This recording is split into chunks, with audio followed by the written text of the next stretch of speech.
Roan Stallion. The dog barked. Then the woman stood in the doorway, and hearing iron strike stone down the steep road, covered her head with a black shawl and entered the light rain.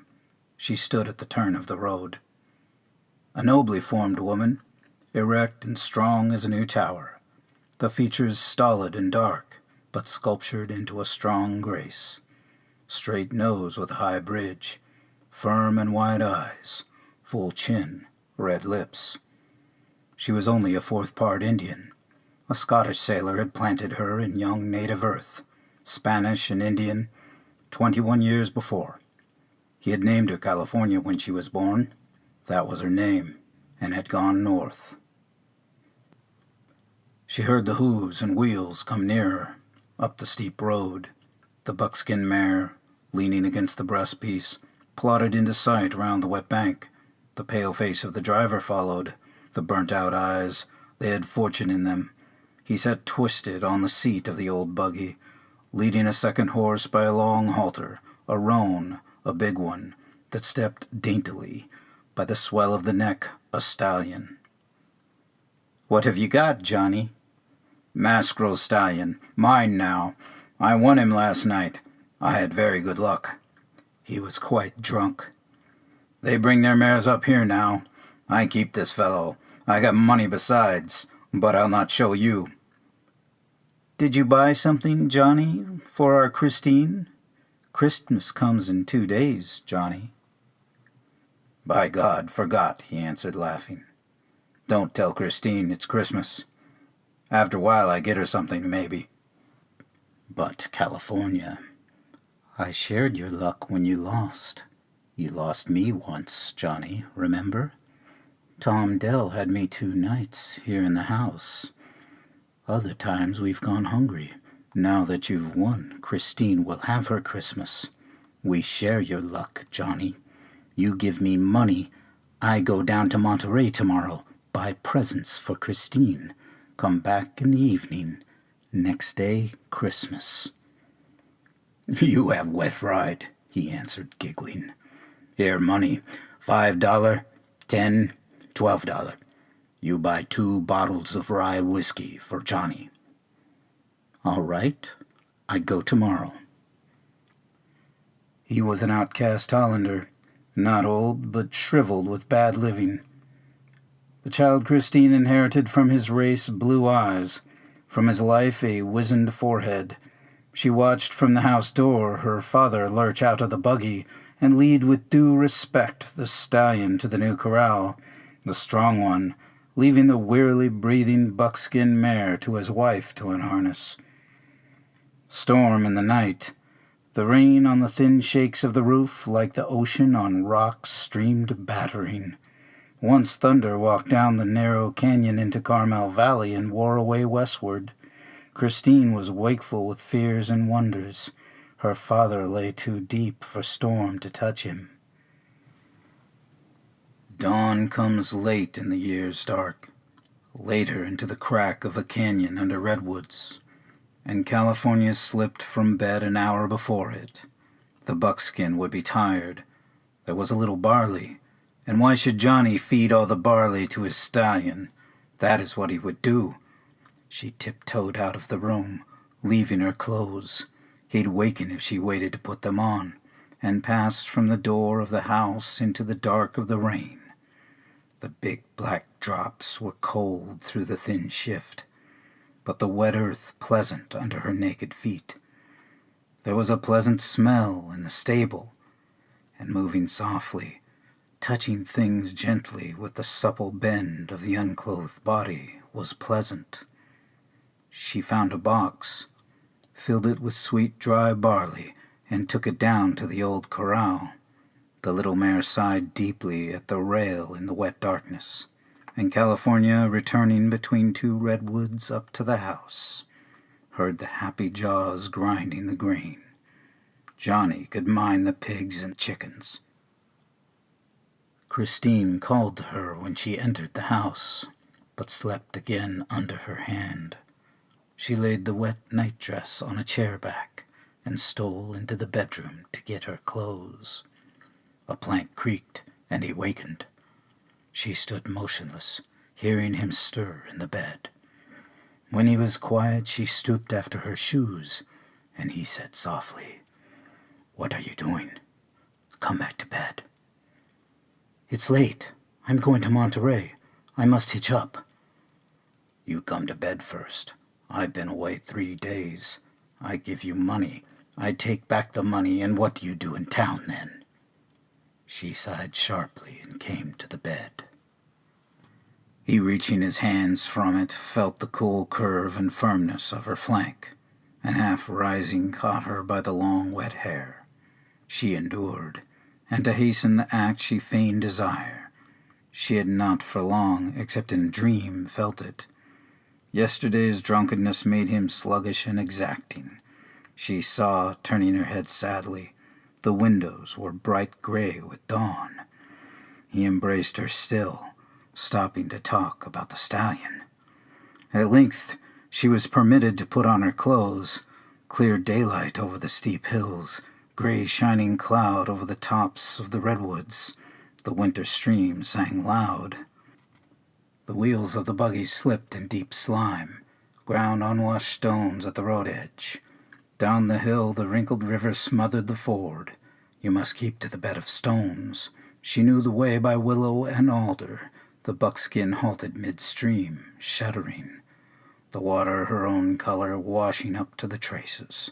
But California, drawing up her feet out of the whirl onto the seat of the buggy, swung the whip over the yellow water and drove to the road. All morning the clouds were racing northward like a river. At noon they thickened. When California faced the south wind home from Monterey, it was heavy with level rainfall. She looked seaward from the foot of the valley. Red rays cried sunset from a trumpet of streaming cloud over Lobos, the southwest occident of the solstice. Twilight came soon, but the tired mare feared the road more than the whip. Mile after mile of slow gray twilight, then quite suddenly, darkness. Christine will be asleep. It is Christmas Eve. The ford, that hour of daylight wasted this morning. She could see nothing. She let the reins lie on the dashboard and knew at length by the cramp of the wheels and the pitch down they had reached it. Noise of wheels on stones, plashing of hooves in water, a world of sounds, no sight. The gentle thunder of water, the mare snorting, dipping her head, one knew, to look for footing in the blackness under the stream, the hushing and creaking of the sea wind in the passion of invisible willows. The mare stood still. The woman shouted to her, spared whip, for a false leap would lose the track of the ford. She stood. The baby's things, thought California. Under the seat, the water will come over the floor. And rising in the midst of the water, she tilted the seat, fetched up the doll, the painted wooden chickens, the woolly bear, the book of many pictures, the box of sweets. She brought them all from under the seat and stored them, trembling, under her clothes, about the breasts, under the arms, the corners of the cardboard boxes cut into the soft flesh. But with a piece of rope for a girdle and wound about the shoulders, all was made fast. The mare stood still as if asleep in the midst of the water. Then California reached out a hand over the stream and fingered her rump. The solid, wet convexity of it shook like the beat of a great heart. "What are you waiting for?" But the feel of the animal surface had wakened a dream, obscured real danger with a dream of danger. What for? For the water stallion to break out of the stream. That is what the rump strains for. Him to come up flinging from sidewise, forehooves in air, crush me in the rig and curl over his woman. She flung out with the whip then. The mare plunged forward. The buggy drifted sidelong. Was she off ground, swimming? No, by the splashes. The driver, a mere prehensile instinct, clung to the side irons of the seat and felt the force, but not the coldness of the water. Curling over her knees, breaking up to the waist over her body. They'd turned. The mare had turned upstream and was wallowing back into shoal water. Then California dropped her forehead to her knees, having seen nothing, feeling a danger, and felt the brute weight of a branch of alder. The pendulous light leaves brush her bent neck like a child's fingers. The mare burst out of water and stopped on the slope to the ford. The woman climbed down between the wheels and went to her head. "Poor Dora," she called her by her name. "There, Dora," quietly, and led her around. There was room to turn on the margin. The head to the gentle thunder of the water. She crawled on hands and knees, felt for the ruts, and shifted the wheels into them. "You can see, Dora. I can't. But this time you'll go through it." She climbed into the seat and shouted angrily. The mare stopped, her 2 forefeet in the water. She touched with the whip. The mare plodded ahead and halted. Then California thought of prayer. "Dear little Jesus, dear baby Jesus born tonight, your head was shining like silver candles. I've got a baby too, only a girl. You had light wherever you walked. Dear baby Jesus, give me light." Light streamed, rose, gold, rich purple, hiding the ford like a curtain. The gentle thunder of water was a noise of wing feathers, the fans of paradise lifting softly. The child afloat on radiance had a baby face, but the angels had birds' heads, hawks' heads, bending over the baby, weaving a web of wings about him. He held in the small, fat hand a little snake with golden eyes, and California could see clearly on the under radiance the mare's pricked ears, a sharp black fork against the shining light fall. But it dropped. The light of heaven frightened poor Dora. She backed, swung up the water, and nearly oversetting the buggy turned and scrambled backward. The iron wheel tires rang on boulders. Then California, weeping, climbed between the wheels. Her wet clothes and the toys packed under dragged her down with their weight. She stripped off cloak and dress and laid the baby's things in the buggy, brought Johnny's whiskey out from under the seat, wrapped all in the dress, bottles and toys, and tied them into a bundle that would sling over her back. She unharnessed the mare, hurting her fingers against the swollen straps and the wet buckles. She tied the pack over her shoulders, the cords crossing her breasts, and mounted.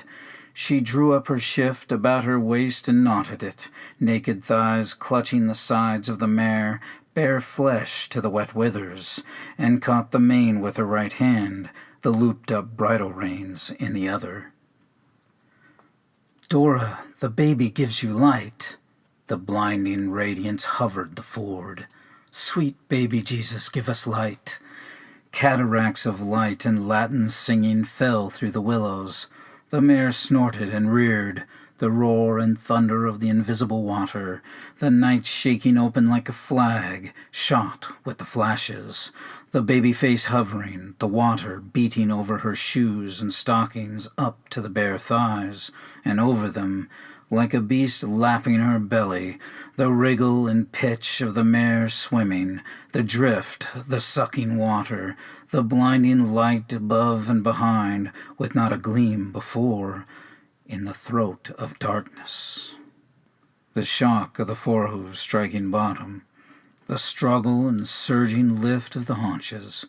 She felt the water streaming off her from the shoulders down, heard the great strain and sob of the mare's breathing, heard the horseshoes grind on gravel. When California came home, the dog at the door snuffed at her without barking. Christine and Johnny both were asleep. She did not sleep for hours, but kindled fire and knelt patiently over it, shaping and drawing the dear-bought gifts for Christmas morning. She hated, she thought, the proud-necked stallion.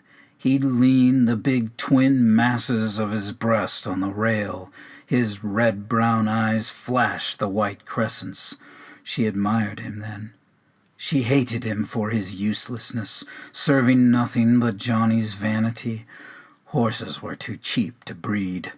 She thought, if he could range in freedom, shaking the red roan mane for a flag on the bare hills. A man brought up a mare in April. Then California, though she wanted to watch, stayed with Christine indoors.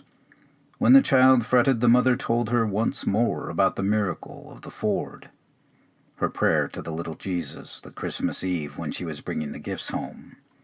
The appearance, the lights, the Latin singing, the thunder of wing feathers and water, the shining child, the cataracts of splendor down the darkness. "A little baby?" Christine asked. "The God is a baby?" "The child of God. That was his birthday. His mother was named Mary. We pray to her too. God came to her. He was not the child of a man like you or me. God was his father. She was the stallion's wife. What did I say? God's wife," she said with a cry, lifting Christine aside, pacing the planks of the floor. "She is called more blessed than any woman. She was so good. She was more loved." "Did God live near her house?" "He lives up high, over the stars. He ranges on the bare blue hill of the sky." In her mind the picture flashed, of the red roan mane shaken out for a flag on the bare hills, and she said quickly, "He's more like a great man holding the sun in his hand," her mind giving her words the lie.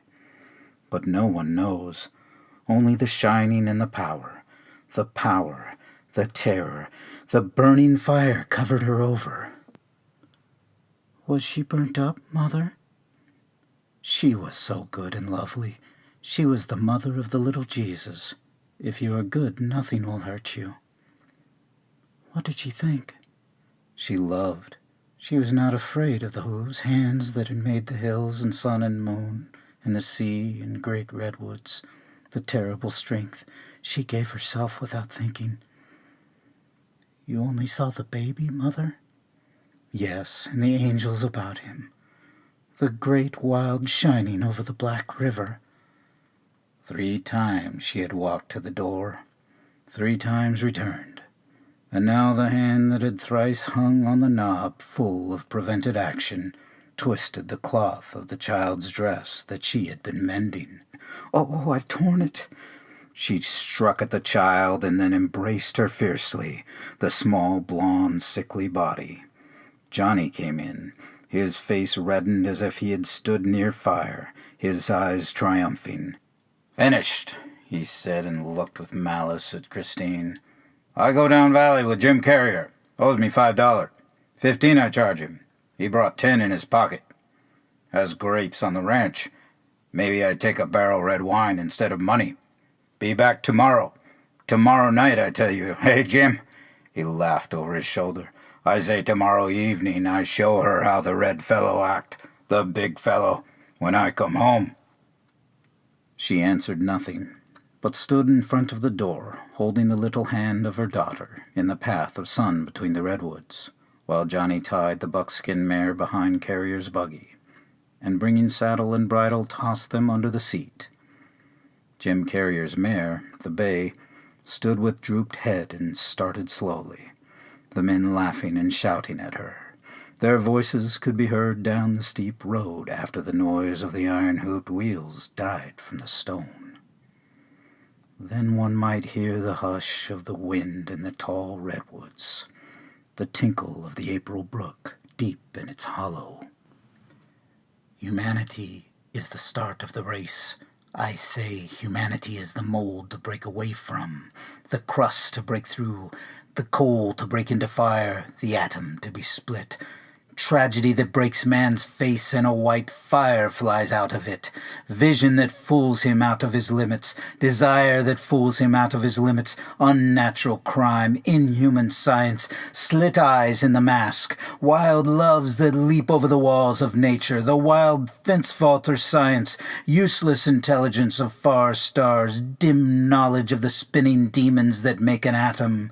These break, these pierce, these deify, praising their gods shrilly with fierce voices. Not in a man's shape he approves the praise. He that walks lightning naked on the Pacific, that laces the suns with planets, the heart of the atom with electrons. What is humanity in this cosmos? For him the last least taint of a trace in the dregs of the solution. For itself the mold to break away from, the coal to break into fire, the atom to be split.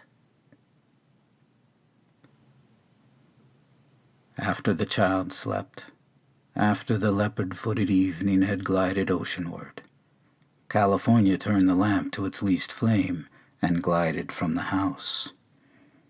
She moved sighing, like a loose fire, backward and forward on the smooth ground by the door.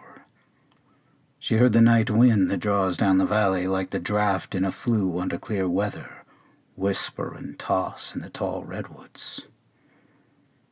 She heard the tinkle of the April brook deep in its hollow. Cooled by the night, the odors that the horses had left behind were in her nostrils. The night whitened up the bare hill. A drift of coyotes by the river cried bitterly against moonrise. Then California ran to the old corral, the empty one where they kept the buckskin mare, and leaned, and bruised her breasts on the rail, feeling the sky whiten. When the moon stood over the hill, she stole to the house. The child breathed quietly. Herself to sleep? She had seen Christ in the night at Christmas.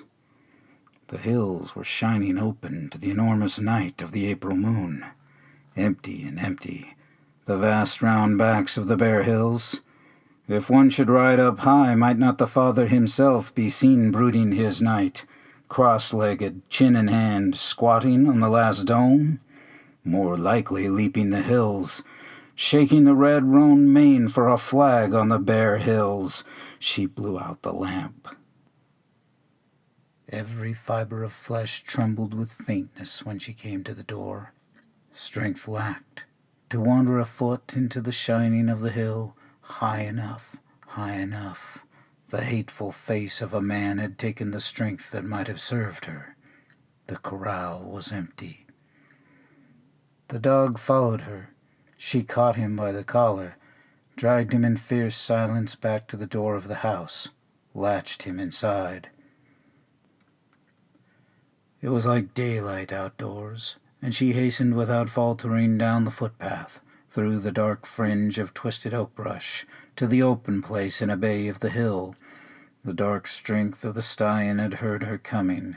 She heard him blow the shining air out of his nostrils. She saw him in the white lake of moonlight move like a lion along the timbers of the fence, shaking the nightfall of the great mane. His fragrance came to her. She leaned on the fence. He drew away from it, the hooves making soft thunder in the trodden soil. Wild love had trodden it. His wrestling with the stranger, the shame of the day, had stamped it into mire and powder when the heavy fetlocks strained the soft flanks. Oh, if I could bear you, if I had the strength. Oh, great God that came down to Mary, gently you came. But I will ride him up into the hill. If he throws me, if he tramples me, is it not my desire to endure death? She climbed the fence, pressing her body against the rail, shaking like fever, and dropped inside to the soft ground. He neither threatened her with his teeth nor fled from her coming. And lifting her hand gently to the upflung head, she caught the strap of the headstall that hung under the quivering chin. She unlooped the halter from the high strength of the neck and the arch. The storm cloud mane hung with live darkness. He stood. She crushed her breasts on the hard shoulder, an arm over the withers, the other under the mass of his throat, and murmuring like a mountain dove, "Oh, if I could bear you." No way, no help, a gulf in nature. She murmured, "Come, we will run on the hill, oh beautiful, and led him to the gate and flung the bars on the ground. He threw his head downward to snuff at the bars, and while he stood, she, catching mane and withers with all sudden contracture and strength of her lithe body, leaped, clung hard, and was mounted. He had been ridden before. He did not fight the weight, but ran like a stone falling, broke down the slope into the moon glass of the stream, and flattened to his neck. She felt the branches of a buckeye tree fly over her, saw the wall of the oak scrub end her world. But he turned there. The matted branches scraped her right knee, the great slant shoulders laboring the hill slope, up the clear hill. Desire had died in her at the first rush, the falling like death, but now it revived, she feeling between her thighs the labor of the great engine, the running muscles, the hard swiftness, she riding the savage and exultant strength of the world. Having topped the thicket, he turned eastward, running less wildly, and now at length he felt the halter when she drew on it. She guided him upward. He stopped and grazed on the great arch and pride of the hill, the silent Calvary. A dwarfish oak wood climbed the other slope out of the dark of the unknown canyon beyond. The last wind-beaten bush of it crawled up to the height, and California, slipping from her mount, tethered him to it. She stood then, shaking. Enormous films of moonlight trailed down from the height. Space, anxious whiteness, vastness, distant beyond conception, the shining ocean lay light like a haze along the ledge and doubtful world's end. Little vapors gleaming and little darknesses on the far chart underfoot symbolized wood and valley, but the air was the element, the moon's saturated arcs and spires of the air. Here is solitude, here on the Calvary, nothing conscious but the possible God and the cropped grass, no witness, no eye but that misformed one, the moon's past fullness. Two figures on the shining hill, woman and stallion, she kneeling to him, brokenly adoring, he cropping the grass, shifting his hooves, or lifting the long head to gaze over the world, tranquil and powerful. She prayed aloud, "O God, I am not good enough. O fear, O strength, I am draggled.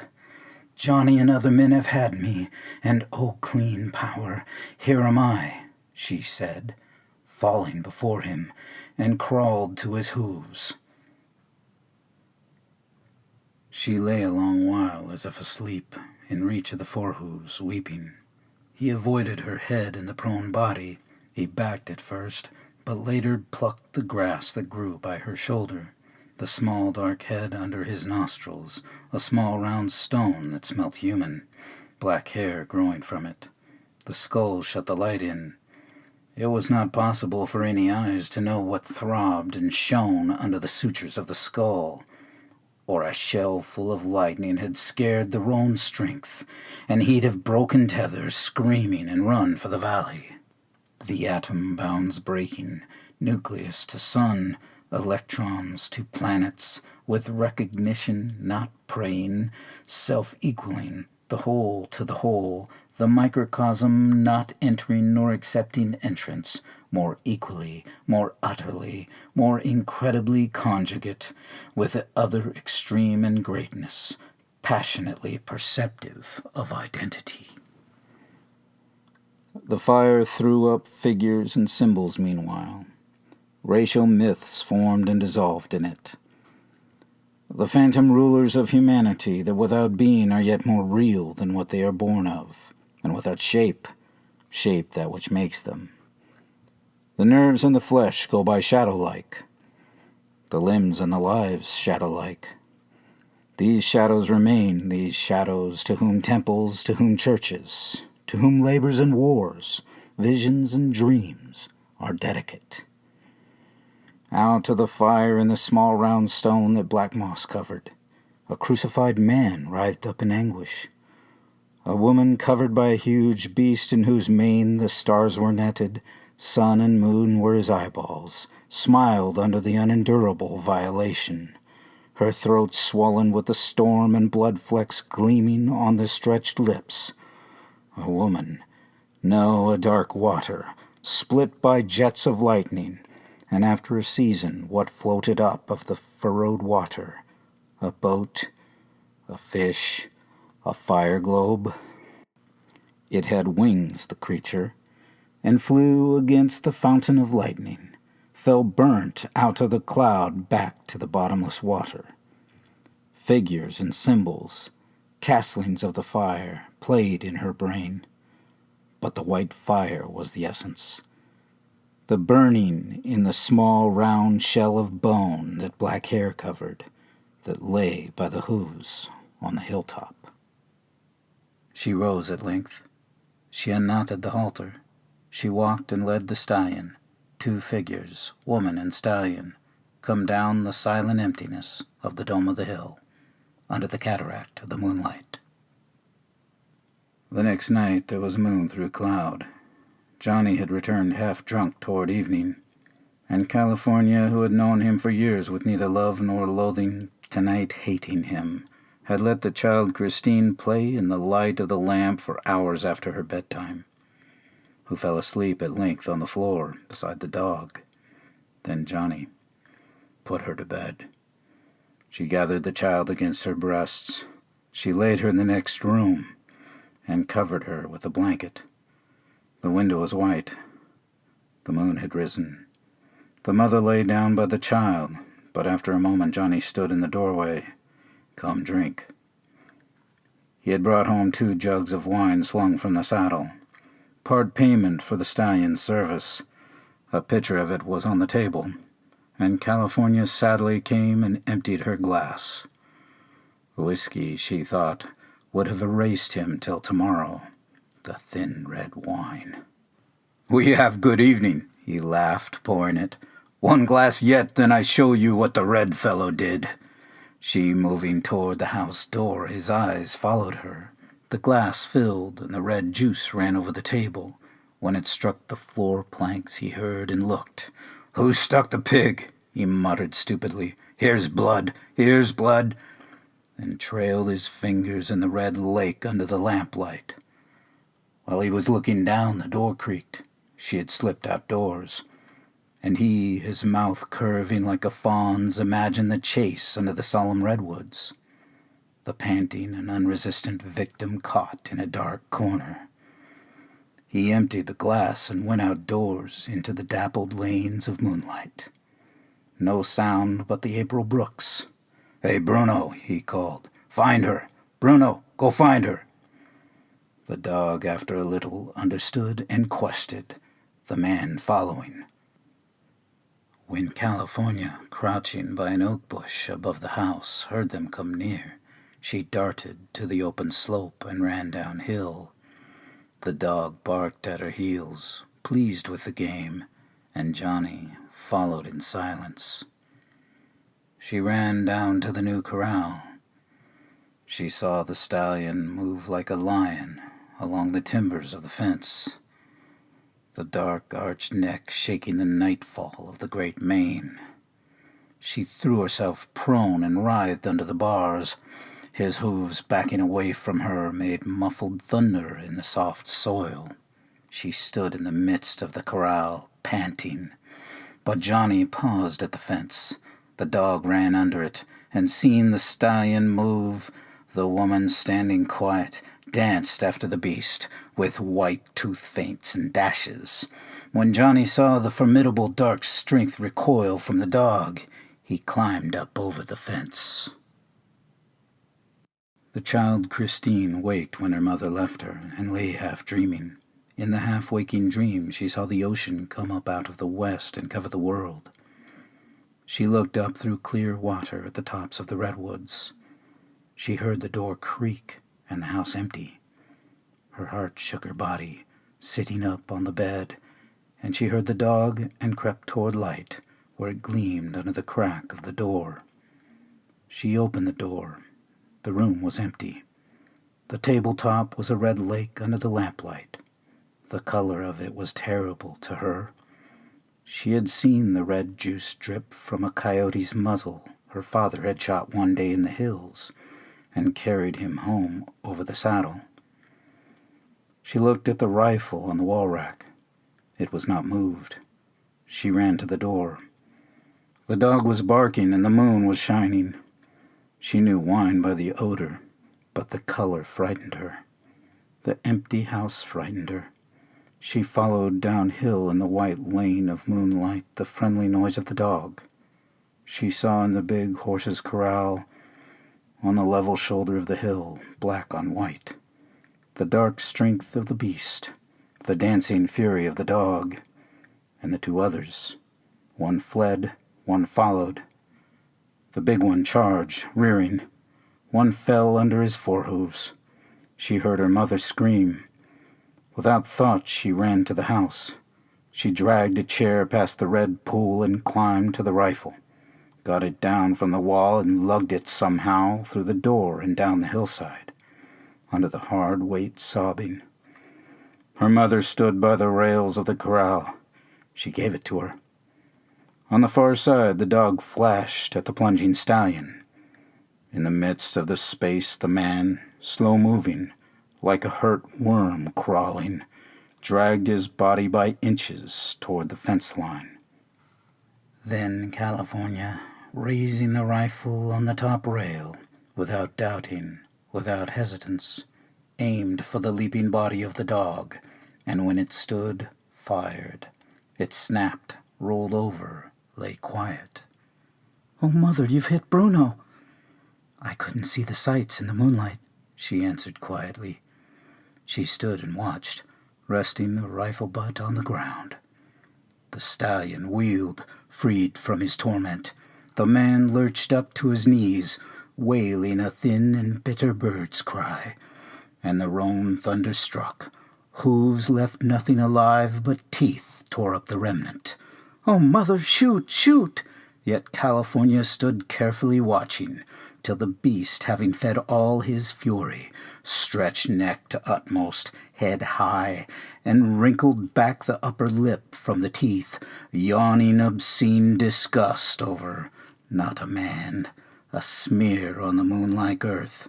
Then California, moved by some obscure human fidelity, lifted the rifle. Each separate nerve cell of her brain, flaming the stars, fell from their places. Crying in her mind, she fired 3 times before the haunches crumpled sidewise, the forelegs stiffening, and the beautiful strength settled to earth. She turned then on her little daughter the mask of a woman who has killed God. The night wind veering, the smell of the spilt wine drifted downhill from the house.